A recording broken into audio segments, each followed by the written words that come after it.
You're taking a look inside Kansas politics. Welcome in. I'm Rebecca Chun. Tax relief. It's something that many people want to see next year, but which proposals will make it through next session? And joining me is local government expert Bill Finder and economist Paul Byrne.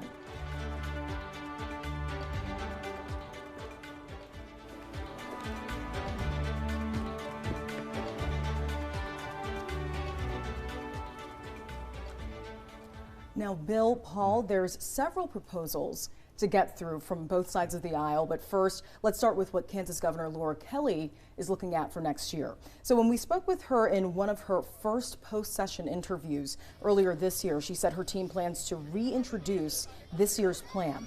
That included cutting taxes on Social Security, property, and groceries. She also proposed a one-time tax rebate of at least $450 for Kansas taxpayers. Kansans need tax relief.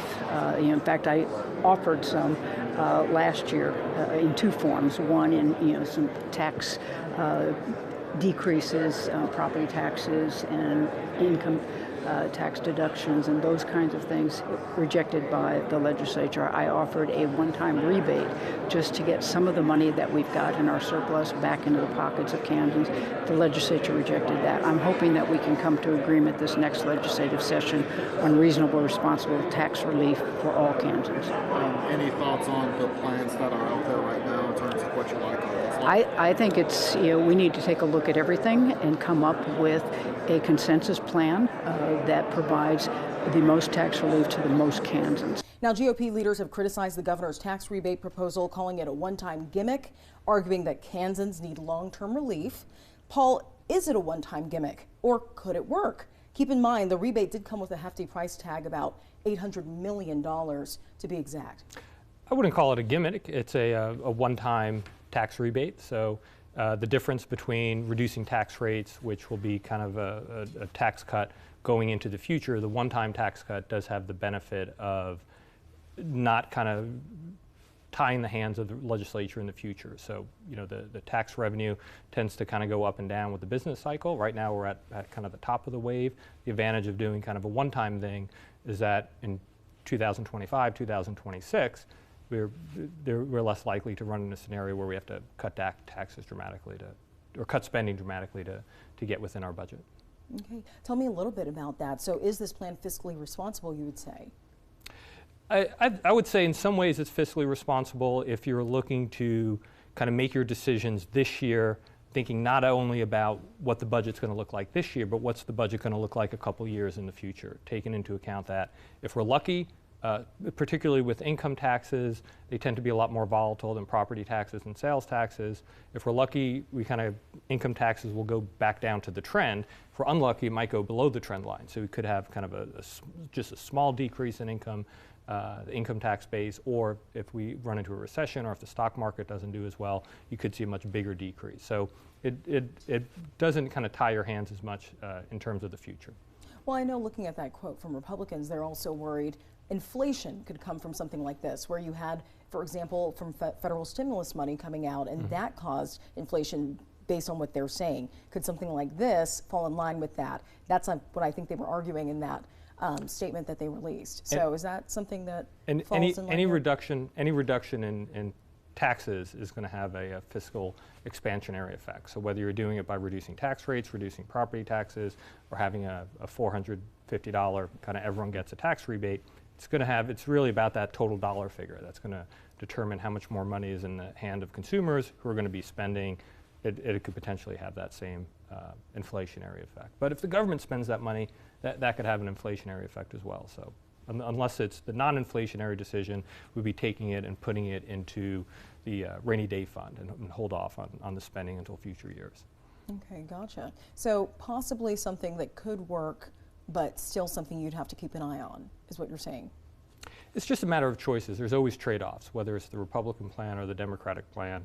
The balance is really thinking about what's worth more, the dollars in the pockets of the individuals to spend, or the services they're going to be getting from the dollars being spent by the government. So, there's trade-offs for whatever choice the government makes. Yeah. All right, and Bill, what are your thoughts on a one-time rebate? Could there be room for negotiation on something like this? I mean, you already have Republicans coming out calling it a one-time gimmick. It does have to get through them, right? We have a Republican supermajority. What does this look like for next year? It's a good question. A lot of good economic kind of perspective there, political perspective.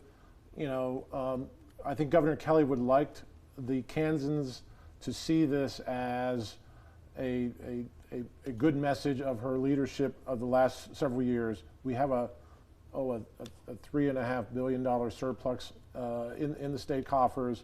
So good management, well-managed budget. Hey, we're doing well. Now it's time to give back, and much like a dividend or to your shareholders or to your taxpayers in this case. So I think that's the message politically. And among all the other tax relief proposals, this goes to all Kansans or all taxpayers, and it goes directly. And you cannot say that with the other tax proposals. So there's a good messaging here politically, but can you get there? That's a heavier lift, I think, because again, you just gave a across the board tax cut, if you will, with the zeroing out of the food tax. That benefits all Kansans, much like this would. So this seems a little politically redundant, if you will, and so does it have the gravitas that it needs to get there when you compare it to the other choices that are on the table for tax relief? I think that'll be a tough one.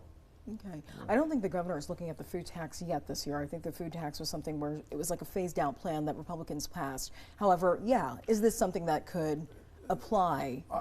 Correct, to Rebecca. Yes, on top of the food tax that was passed 2 years ago and is being phased out right now, this is a benefit for all Kansans. The rebate check, the other tax relief would be slices of the population, subpopulations that are targeted.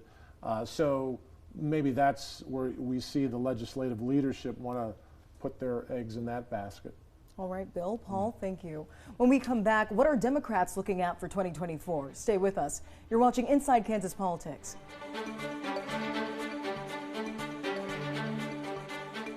Doughboys Pizzeria, a family restaurant in North Topeka, serving fresh pizza with our signature sauce, award-winning wings, awesome appetizers, and desserts, with outdoor dining and entertainment. Call or order online at doughboys.pizza. Saturday, November 25th is Small Business Saturday. Think Manhattan. Think local. Brought to you by Manhattan Area Chamber of Commerce. Topeka. Come enjoy our downtown.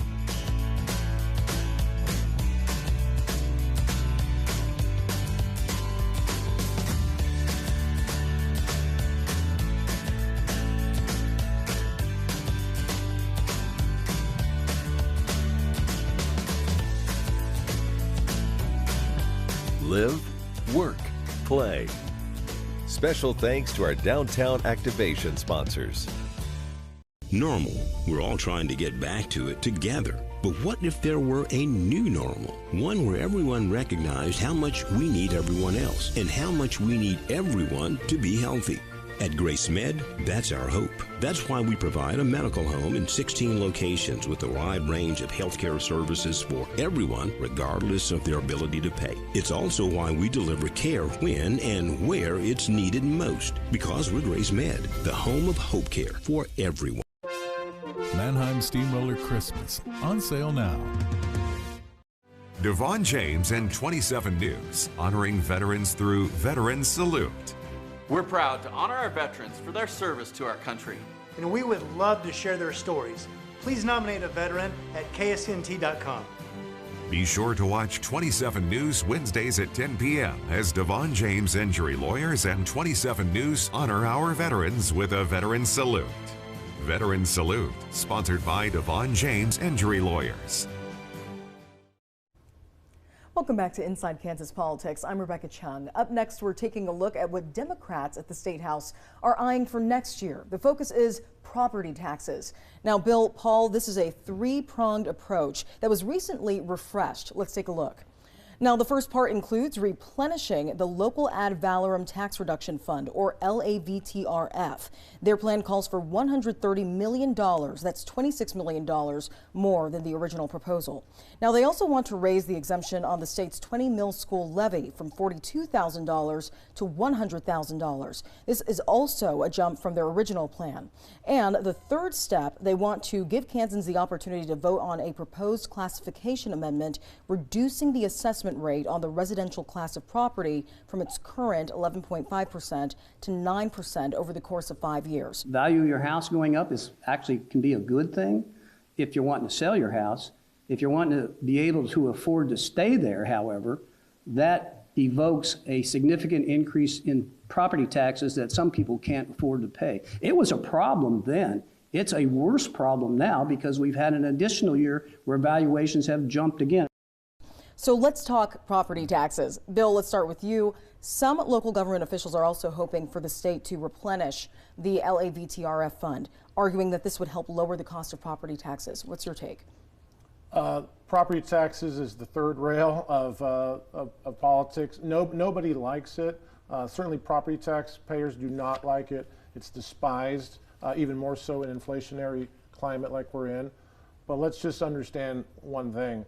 It is absolutely the lifeblood of local government and local government services. So if you begin to mess with that too much, and if you cut back on any of that in terms of a rebate and you do not make local government budgets whole, you would be impacting local services, police, fire, roads, parks, those sort of things that we see every day in our daily life as Kansans. So absolutely, if you're going to begin messing with that at the state level, where it only amounts to about 1% of the property tax goes to the state, the rest is all local. 99% is locally induced for and accounted for at the local level. If you can make sure that the local services are not affected, as a citizen, that's what I would be asking. I would be going to my council person or county commissioner. Is your local budget going to be affected by any of these? We need a new acronym. LAVTRF is what I think I'm going to call it as, LAVTRF. Is it going to be affected? And if it's not, that's good governance. If the rebate can go directly to the property taxpayer in sort of some reimbursable sort of method, then it doesn't have to go through the middleman as the local government. I think you have some good. I think you have some winning strategies here. The way it is written right now by the Democrats. Okay, but I think it also goes back to that point, whose job is it to provide that sort of relief that we talked about before? Yes. So should Republicans be skeptical about how this money is being used at the local level? As someone who's had an extensive run in local government, how is this money usually tracked, you would say? Good question. There's a couple things that come to mind. The state helps fund local governments in things like roads, schools, certainly. And the systems are in place to track that and make sure that money is spent accountably, responsibly, meets state standards. The LAVTRF, whatever you want to call it, has not been in place for 2 decades. There is no system in place to really track that. So the way that the Democrat proposal is written, I think, is a very good start, where you have the accountability. You're sending the rebate directly to the taxpayer. You're not hoping that the local government reimburses the taxpayer or uses it to reduce their mill levy. That's a good guardrail to have in place, and I think you can have accountability in that scenario. Okay, and Paul, let's talk about other parts of the plan. I know, looking at the 20 mil levy proposal and then a vote on a proposed classification amendment, are either of these options viable for an economic standpoint? I mean, it just involves trade-offs. So I think increasing the exemption, kind of similar to the governor's kind of everyone gets $450. Increasing the exemption, most residential homeowners will get, I think it's like $130 a year reduction in their property taxes. For somebody who has a $1,000 property tax bill, that's a pretty big percentage. For someone with a $3,000 property tax bill, it's a little bit smaller. So that money is supposed to go to schools, though. So depending on what the state then has to find other sources to deliver that money to schools. And again, there's property taxes are pretty stable, or the property tax values, much more so than income taxes. So it could potentially run into a problem in the future, but it'd basically be a reduction in taxes of about $130 for most residents, kind of across the board. All right, thank you both. When we come back, Republicans are also looking at a replay next year. What's inside their plan? That's up next. You're watching Inside Kansas Politics.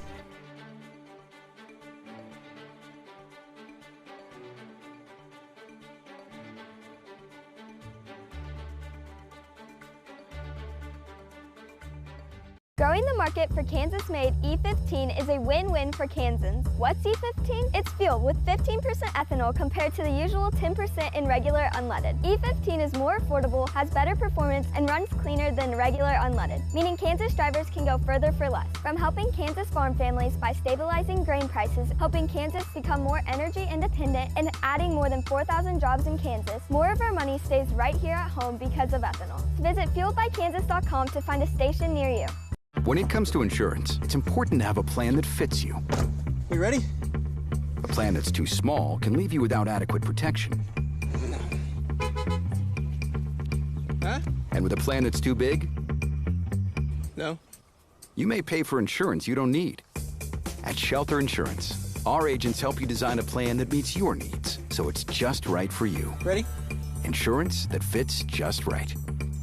Find an agent at shelterinsurance.com to get started.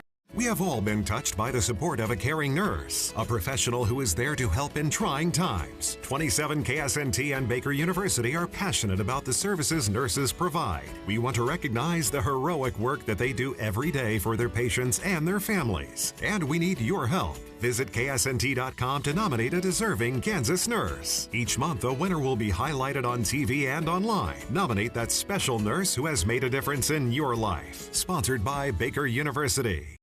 Save big during Vanderbilt's Black Friday sales event. Select group of in-stock Hey Dude, Wally, and Wendy shoes, $49.99. Twisted X driving muck sale. Save $20, only $89.99. Unbelievable buy on fleece line jeans, starting at $17.77. Men's and ladies burn insulated coats and bibs, 25% off. More Black Friday items in store. Work boots center, Vanderbilt. Welcome back to Inside Kansas Politics. We're now looking at Kansas Republicans' tax plan for next year. A single rate income tax is making a comeback. Now, Bill, Paul, it's the infamous flat tax proposal, as some are calling it, but Republican leaders say it's not. So, Paul, we talked about this plan earlier this year, going over who would benefit most from this proposal. The final version of this year's bill came out to a 5.15% single rate income tax that was vetoed by the governor, who's likely to veto a similar proposal next year. You know, we're going to come back next year and we're going to do the tax plan again. Will it be exactly the same? We don't know that until it comes out, but we will do probably a tax plan that mirrors it a lot. I'm not open to saying yes to a flat tax. What I am willing to sit down and talk with them about is looking at the package that I did propose, and are there some other things that we can add to that. So the question is, could a single rate income tax work? What's the fear over this move? Paul? So in terms of who's getting the benefit, it kind of depends on whether you're measuring things in terms of the dollar values or the percent of the tax cut. So with the income tax base, you know, I think in 2020, I think the top 18% of tax filers had like over 60% of adjusted gross income, and they therefore accounted for about 65% of the tax revenue. So any reduction in rates is primarily going to benefit that group. We already have a pretty flat income tax, though. Anyway, the top rate kicks in at about $30,000. So it's lowering the rate. It would, if the 5.15%, it would lower the percentage a little bit more for the anyone over 30,000, a little bit less for anybody between 15 and 30, and it just kind of expands that lowest 3-point-something% rate just basically becomes zero up to that point. So it's slightly flatter, but I think the main thing is the reduction in the rate, which is what the Republicans are looking for. Well, I think there's been a lot of concern over how this money is being dispersed and who benefits from it the most, right? So I think that's something the Democrats have brought up. Is this something that could benefit everyone at every level? And I think we mentioned that when we were going over the numbers, that I guess there is some savings even for, you know, people that aren't making much, right? Right. If your tax bill isn't high to begin with, in a dollar amount, it's not going to go down nearly as much. But as a percentage amount, it was structured at least in the spring so that the percentage amount was much bigger. If you have a very high tax bill, the dollar amount, you're going to get a bigger reduction because you're paying a lot more in taxes. A 1% decrease is much bigger for you versus someone with a lower income. Gotcha. So that's kind of the debate, I think, between the two sides on that issue. I think we were looking at about $1 or less, right? For some groups, yeah. Yeah. Right. So, Bill, we have Republicans not letting up on the flat tax despite what the governor thinks. If she vetoes it again, they'll need to have the votes for an override. Do you think it can be done? There's a few ifs there. Yeah. If the leadership in the GOP can bring the moderates along in their party as well as the Democrats, and I think the big issue here is, unlike property tax, where that is front and center in a lot of people's minds. That's hurting people's pocketbooks. They're seeing their taxes go up, their property values go up. You know, the state has a $3.5 billion surplus in fiscal 2025. Things are going well. Do we need to make a change like this in our income tax structure? And so they're going to have to sell that message to their moderates, planks of the parties, bring them along. You know, and here's one other thing. I did see this is it's not debatable that flat tax states do better. Well, I think there is some debate with that, and I think if you look at the 9 states that are or do have flat income tax, they are actually on average not performing as well as Kansas. When you measure GDP per capita, Kansas is slightly better the way we are now. So if you're trying to compare other states and their economic output as using the means of a flat tax, you know, I think there's some debate there, and so I think that's going to be hard to convince that there's this crisis that we should be looking at to change our whole income tax structure when it's actually we're talking tax relief because it's doing so well, and plus I think property tax has taken a lot of the conversation, a lot of the air that will be had here leading up to the session. It just feels more front and center to me. Bill, Paul, thank you. We'll be right back. You're watching Inside Kansas Politics.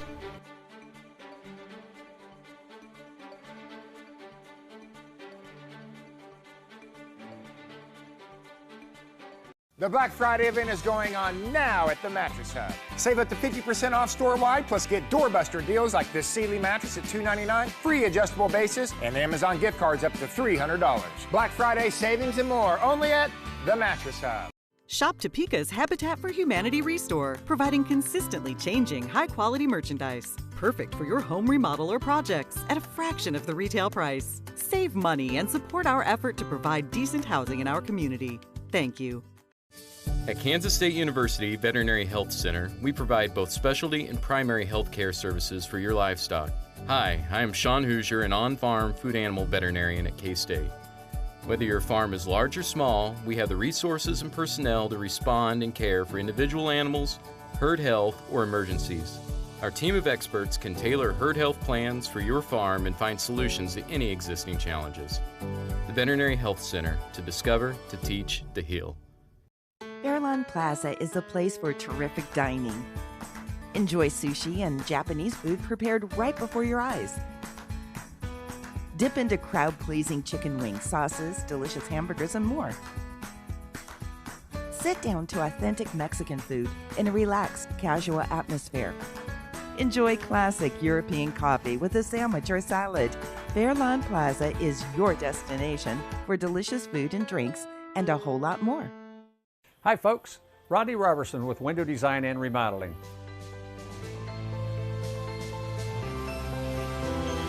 We recently constructed this addition on this home and added this beautiful deck.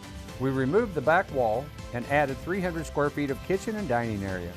Just look at the difference from before to after. Call Window Design and Remodeling today or visit our website. We are your home remodeling specialists. Welcome back to Inside Kansas Politics. We're wrapping up our conversation on next year's tax battle in the Kansas legislature. Now, Bill, Paul, we know that there could be some clashing on tax relief proposals, but what can we expect as far as a compromise? Bill? This is your glass is half full, local government optimist. I do see property tax compromise. Both sides of the aisle. It's an aisle crosser. They have both talked about it. That got some traction in the last session. It's going to be really interesting to see. It's front and center, as I said. It's hurting folks. It's just. I see this more like the food tax, where they both come together with some solution. What's going to be the horse that gets traded for it? I don't know. That's what we're going to see. All right. Now, Paul, what's your take? What plan would be the best for Kansans and the most fiscally responsible? Has that been proposed yet? I think what's best for Kansans is to have some type of stability. So again, kind of any tax cuts that are being considered, take into account that income tax is pretty volatile, that big surplus might not be there too far in the future. You don't have to be in a scenario where you have to kind of make big cuts to spending to get under the budget. In terms of what's fiscally responsible, everybody has different preferences in terms of whether you want to tax things on property taxes or income taxes. Property tax has a big value in the sense that it's very stable. It doesn't create a lot of disruption over the long term in the budgets. Income taxes by nature are pretty volatile, but the surplus is so big, you would think both sides in this scenario would get a little bit of what they want. We're definitely going to have a lot to get through next year. Yep. Yeah. Agreed. Yeah. Well, Bill, Paul, thank you.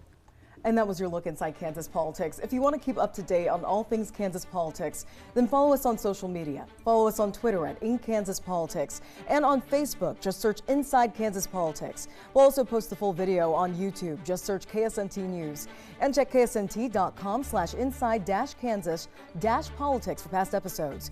If you have a story you want Kansas State legislators to hear or topics you think we should cover, let us know. You can email us at ikp@ksnt.com. Have a good day.